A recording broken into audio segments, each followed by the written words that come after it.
All right, next we head to Barrhaven to More Than Just Caps Clubhouse. I speak to the owner, Chris, who's got an incredible story, a family business dating back to the 70s. His father was in the sporting goods business, but Chris has opened up his own business along the same lines, but he brought in one of the things he loves most, and that is the hands-on part of the business. He's created a couple of his own brands, talks about many of the challenges that he's gone through over the years, and the challenges that he's going through right now due to the pandemic.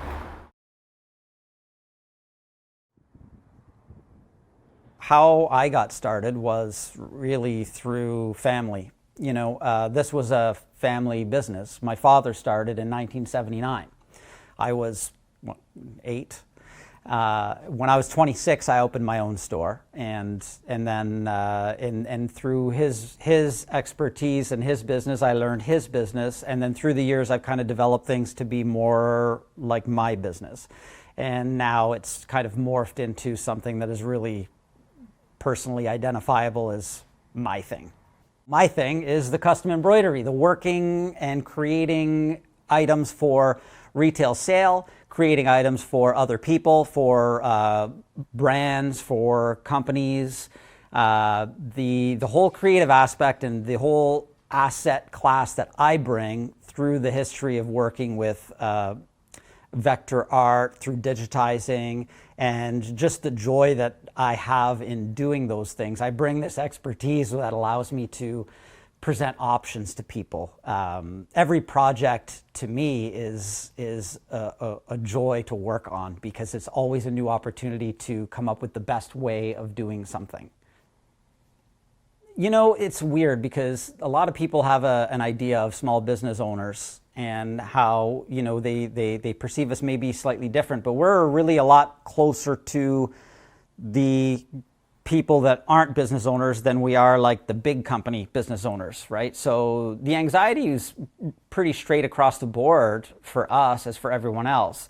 The only difference is we have these leases and rent payments with relationships with our landlords that are really not necessarily kind. So it's very business, and when things strike you in a negative way, you're kind of on your own, and so that's pretty stressful. The future I see through the pandemic, one of the things that I've noticed is people are becoming a lot more comfortable in working with you online. So through this, I've reduced my store hours. It doesn't mean I'm working less. It means that the store is open less, but I'm servicing, throughout any time of the day. So this type of hybrid between working part of the things online and part of the picking stuff up at the store being different, I can see that gravitating into the future and being a little bit more of the future of the business. People love being able to just have access to me and ask questions at, random times of the day. And really, a lot of the stuff that for custom orders, you don't really even need to come in. I have the graphic arts experience to send you mock-ups of what you want to get done, make sure everybody's on the same page before the order's placed, create the item online and have them purchase it there. All you have to do is come in and pick it up. Support local. It's a great idea, and I love that people are talking that way. The one thing I think people are missing when they talk about support local is it seems to have this tinge of charity to it. And to me, I'm like, don't.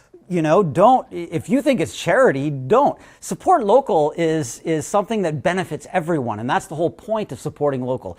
You come and support something here, like there's services that I give that you can't get anywhere.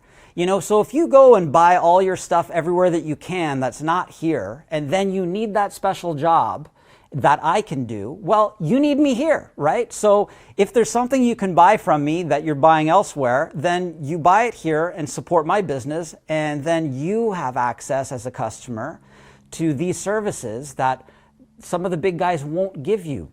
So this goes not just for my business, this is like for all businesses. The access, the diversity of products that are available, the types of services that you can get, and really, if you're not all small business are equal, but there are a lot of small business owners like me. if you come into my shop, I really care that you're happy with what I do.